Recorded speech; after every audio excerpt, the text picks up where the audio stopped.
आईला नगरमध्ये बालंटाक एक छोटंसं गाव आहे. त्या गावामध्ये माझं शिक्षण झालं. मामाच्या गावाला मी लहानचं मोठं तिथं झालो. पेपर वाटण्याचं काम करायचो मी. त्यावेळेस मला 250 रुपये महिन्याला यायचे.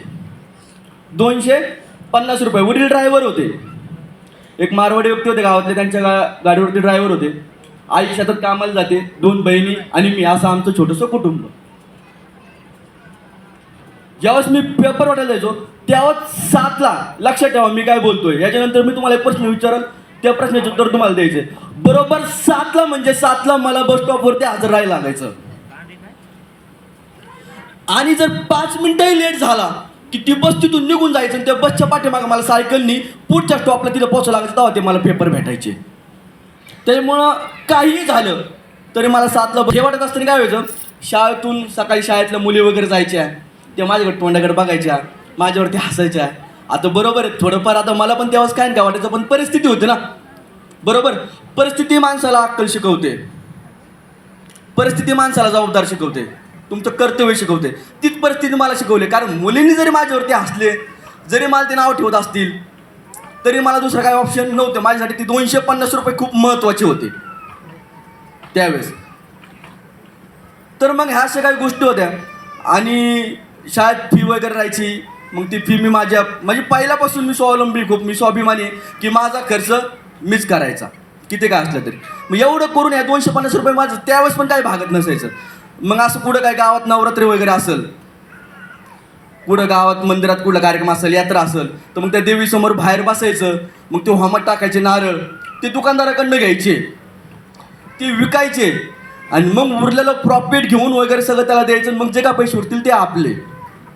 हे असं मग मी गावागावात कुठं यात्रा वगैरे असतील, कुठं नवरात्र वगैरे असेल तर मी ती देवीसमोर ह्या गोष्टी मी करायचो. पहिल्यापासून व्यवसायाची आवड होती. पण कोणासमोर कधी हमाल किंवा लाचारी कधीच केली नाही, कधीही केली नाही.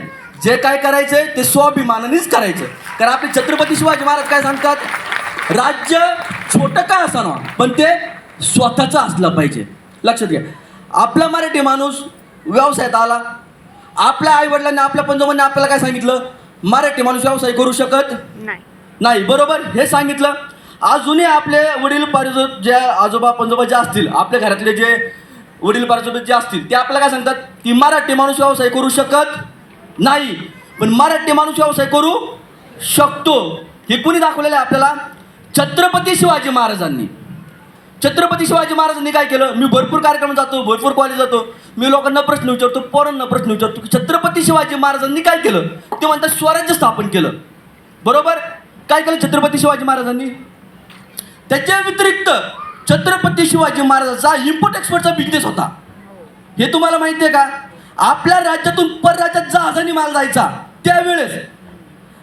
मग आपले पूर्वज कोण होते, उद्योजक होते ना. हे आपल्याला सांगितलंच नाही कधी, हे आपल्याला कोणी शिकवलंच नाही. ज्यावेळेस ह्या गोष्टी आपल्याला कळल्या तेव्हाच आता पुढं मराठी माणूस व्यवसाय द्यायला लागलाय. बरोबर, आज तुम्ही गारमेंट क्षेत्रामध्ये भरपूर सारे कॉम्पिटिशन आहेत, भरपूर सारे. एक दुकान सोडलं की दुसरं गारमेंटचं, एक दुकान सोडलं की दुसरं गारमेंटचं. त्यात पण आपल्याला टिकून राहावं लागतंय. बरोबर, तुम्हाला असे काही अडथळे येत असतील की रेटचे प्रॉब्लेम होत असतील. बरोबर, सेम साडी असते, ती साडी आपल्याकडे 500 रुपयाला असते, त्याच्याकडे 450 रुपयाला असते, त्याच्याकडे 400 रुपयाला असते. बरोबर ना. मग ह्यावेळेस काय होतं, कस्टमर काय करतो, आपल्याकडे येतो, ताई मला ही साडी दुसरीकडे 450 रुपयाला भेटते, ताई मला ती 400 रुपयाला भेटते. फॅब्रिक सेम असतं. लक्षात घ्या, तुम्हाला तुमचं जे काय प्रोडक्ट आहे त्याचं प्रेझेंटेशन देणं खूप गरजेचं असतं. आज सोशल मीडियावरती सिम्पल लॉजिक येतो. चैतन्य महाराज वाडेकर कोणाला माहिती आहे, गौतमी पाटील किती जणांना माहिती आहे, सगळ्यांना हात वर करा, सांगा गौतमी पाटील किती जणांना माहिती आहे, आणि चैतन्य महाराज वाडेकर किती हातावर मोजण्यासारखे. मग जे चांगले सांगतात ते लोकांपर्यंत पोहोचतच नाही. बरोबर, ज्या गोष्टीतून आपल्याला समाज प्रबोधन होतोय, ज्या गोष्टी समाज हिताच्या आहेत, त्या गोष्टी आपल्या लोकांपर्यंत पोहोचतच नाही. हीच आज एक म्हणजे दुःख आहे की आज सोशल मीडिया आहे. सोशल मीडियापर्यंत लहानातल्या लहान घरातला माणूस आज चांगला महाराष्ट्रापर्यंत पोहोचतोय. पण त्यात काय वाईट इन्फ्लुएन्सर असे आहेत की ते समाज बिघडवण्याचं काम करते ते. पण ते लोकांना लगेच कॅचअप करतात. ते लोक लगेच त्यांना फॉलो करणार, त्यांच्या पाठीमागं पळणार. अरे सुधारा, ह्या गोष्टी तुम्हाला ज्यांच्याकडून काही गोष्टी भरपूर साऱ्या गोष्टी आहेत, इन्फ्लुएन्सर भरपूर सारे काय असे आहेत की ज्यांच्याकडनं आपल्याला शिकण्यासारखं आहे, त्या गोष्टी शिकल्या पाहिजे आपण. आज आपण बघतो की ऑनलाईन गेमिंगचे फ्रॉड वगैरे होते ते. आज एक महिना 1.5 महिन्यापूर्वी तुम्ही माझी रील बघितली असेल. आता तुम्हाला भरपूर इथं माझ्या आई सामान भरपूर काय आहेत, ताई सामान आहेत की तुम्हाला मुलं वगैरे असतील, ही गोष्ट एक नेहमी लक्षात ठेवा की आपल्या मुलांना मोबाईलपासून जेवढं लांब ठेवता येईल तेवढं लांब ठेवा. जेवढ्या गोष्टी लांब ठेवता येईल तेवढं लांब गोष्टी ठेवा. एक मला फोन आला आहे, अननोन फोन यायचे. मी जवळजवळ जास्त अननोन फोन उचलत नाही, कारण मला दुसरा नंबर असतो. जो 15 ते 20 फोन आले की अननोन नंबरवरून. मी कंटिन्यू तो फोन उचलला. फोन उचलल्यानंतर ती ताई अचानक रडायला लागल्या तिकडनं. एवढं भयंकर रडत होतं ना. मी पहिलं आणलं, म्हटलं गाडी साईडला घे. म्हटलं ताई काय झाले तुम्हाला? त्या रडायचं थांबत नव्हतं, हुंक्यात येत होत्या. म्हटलं ताई झालं का तुम्हाला? म्हटलं दादा माझा मुलगा 15 दिवस झाले गायब आहे. म्हटलं असं कसा गायब आहे? तुम्ही FR वगैरे दिलं आहे का? कंप्लेंट वगैरे केली का? म्हटलं हो केली. अशा पोलीस स्टेशनला कंप्लेंट केली. म्हटलं काय म्हणणे? ते बघतात ते, मी दररोज जाते ते, पण अजून काही सापडत नाही, मला तुमची मदत हवी. म्हटलं ताई मी लोणावळा येते, मी पोचतोय 4:30 वाजेपर्यंत, तुम्ही ऑफिसला या. मी गेलो ऑफिसला, ते आलं तोपर्यंत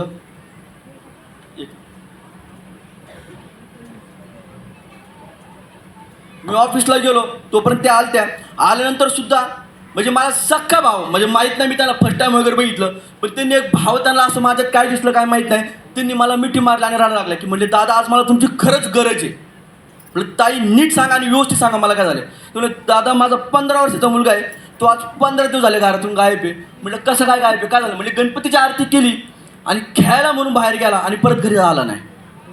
म्हटलं मग यापर गेल्यानंतर काय सापडलं का? म्हटलं हाताचा एक मित्र आहे, त्या मित्राबरोबर ते गायब आहे. बरं, म्हटलं तो मित्र कुठला आहे? ते म्हणजे ती तिथलाच आहे. त्याच्या घरच्याला कॉन्टॅक्ट केला. त्या घरच्यांनी सांगितलं की दादा आमच्या घरातलं ते ATM कार्ड घेऊन फरार आहेत दोघंजणं. मग माझे मित्र होते नगरसेवक, त्यांना मी फोन केला. त्यांच्या कॉन्टॅक्टने मी पोलीस स्टेशनमध्ये जाऊन ते साहेबांशी वगैरे भेटलो, जे आई वगैरे होते त्यांच्या सगळ्यांशी भेटलो. त्या माहितीनुसार असं भेटलं की ती मुलं आसामला गेलेत. कुठे गेले? आसामला. मम्मीच्या ATMमधनं 40,000 रुपये विड्रॉल केले आणि ट्रेनने आसामला गेले. बरं कशासाठी गेले आसामला? काय गेले? कोणाच्या कॉन्टॅक्ट थ्रू गेले? तुम्हाला सांगतो. ते ऑनलाईन गेम खेळायचे. ऑनलाईन गेम खेळता खेळता आसामच्या एका मुलाबरोबर त्यांची मैत्री झाली. ते गेमवर एकमेकांना बोलायचे आणि त्या मुलांनी त्याला सांगितलं की तुम्ही तिकडे, आम्ही तुम्हाला कामाला लावतो किंवा मी तुम्हाला पैसे कमवून देतो. 10-15 वर्षाचं पोरगं, यांना काय माहिती आहे पैसा काय आहे काय नाही. तरी पण ते पैशापोटी, लालचीपोटी ते तिकडे गेले. मग त्यांना ट्रॅक वगैरे करून तिथल्या अनाथ आश्रमात मी त्यांना तिथे केलं आणि त्या अनाथ आश्रमातून त्याच्या मम्मीचे ट्रेनचे वगैरे तिकीट करून त्याला इथं बोलून घेतलं. एवढी बेकार परिस्थिती. तर मोबाईलपासून लांब ठेवा. जे काही दाखवायचं होते मग त्यांना काही गोष्टीपासून आपण लावून ठेवलं पाहिजे, कारण भविष्य आहे आपलं, ते आपलं भविष्य ते. तर खरंच खूप मस्त वाटलं इथे येऊन. आणि व्यवसाय करताना खूप काय अडचणी येतात, खूप अनलिमिटेड असतं. तुम्हाला राग पण येत असेल ना कधी कधी दुकानावरती गेला, घरचे घरी काय वाद झालेले असतात, बरोबर. मग आपण शॉपमध्ये जातो, कोणी कस्टमर वगैरे, तर असं होतं का कधी? झालंय का? झालंय ना? तर लक्षात घ्या, व्यवसाय करताना कितीही राग येऊन द्या, कितीही राग, तरी तोंडावर साखर ठेवूनच कस्टमरशी बोलायचं, बरोबर. ही गोष्ट एक लक्षात घ्या. कितीही राग आला ना व्यवसाय करताना, अगं घरचे भांडणं असतात, घरचे काही चिडचिड असते, आपण जातो व्यवसायात निघतो. कधीही सकाळी गेलं, शॉपमध्ये गेलं, मी तुम्हाला एक पॉझिटिव्ह एनर्जी सांगतो, जे मी करतो ते तुम्ही करून बघा, तुम्हाला इथून पुढे भविष्यात चांगला आणि चांगला अनुभव होईल. घरी उठायचं, सकाळी मस्त उठलं गरम पाणी प्यायचं, त्याने आपली हेल्थ, सगळ्यात महत्त्वाची असते आपली हेल्थ, आपली बॉडी आपण सांभाळली पाहिजे. जेव्हा आपण उठतो तेव्हाच मस्त सकाळी कोमट गरम पाणी प्यायचं, फ्रेश वगैरे व्हायचं. तुमचे घरचे सगळे कामं करतात, तुमच्यापेक्षा आम्हाला कामं कमी असतात, आम्हाला सगळं टेबलवरती हजर असतं, पण सगळ्या गोष्टी तुम्हाला स्वतःला करावं लागतात. ही गोष्टी मी मान्य करतो, बरोबर आहे. कारण तुम्ही आहे, तुम्हाला घर पण सांभाळायचं आहे, तुम्हाला व्यवसाय पण सांभाळायचा आहे. I agree. ह्या गोष्टी तुम्ही जे करू शकता ते आम्ही कधीच करू शकत नाही, हे आम्ही मान्य आहे, बरोबर आहे. सकाळी उठायचं, मस्त फ्रेश वगैरे व्हायचं, देवपूजा वगैरे करायची, घरी सगळं टिफिन वगैरे असेल तर सगळ्याला करून द्यायचं, आपलं एक स्वतःचं टिफिन बनवायचा. ज्यावेळेस तुम्ही शॉपमध्ये जाताल, त्यावेळेस पहिले हनुमान चालीसा ऐकायची. लक्षात घ्या. सकाळी शॉपमध्ये गेल्या मी एक लिंक आहे, ती लिंक दिली, ती सुपरफास्ट हनुमान चालीसा, फक्त 3-3.5 मिनिटाचा हनुमान चालीसा आहे. ती हनुमान चालीसा ऐकायची. ऐकल्यानंतर काउंटरजवळ 2 मिनिटं बसायचं आणि बघा तिथून पुढचा तुमचा दिवस कसा किती पॉझिटिव्ह जातो. ह्या माझ्या काही गोष्टी आहेत, लक्षात घ्या. आपल्याकडे भरपूर काही निगेटिव्ह असते. पेपर वाटत होतो, 250 रुपये महिना होता, त्याच्यापासून तर इथपर्यंत येण्यासाठी आज माझ्याकडे 350 जणांची कामगाराची टीम आहे. आज मी माझ्या पूर्ण कामगारांना मी माझ्या परिवारासारखं सांभाळतो. हे तुम्ही माझे व्हिडिओ बघत असतात, लक्षात घ्या. कारण त्यांच्या अजून काय विचारायचं व्यवसायाबद्दल, कोणाचे काय प्रश्न आहेत का? येऊ का खाली? मी खाली येऊ? 1-2 मिनिटं घेतो, जास्त घेत नाही.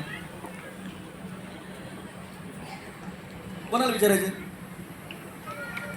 बोला, परत नाही भेटणार मी लवकर. हा 1 मिनिट आता. माझं नाव प्रगती जाधव. मी प्रत्युषमध्ये ॲज अ मेगा स्टोर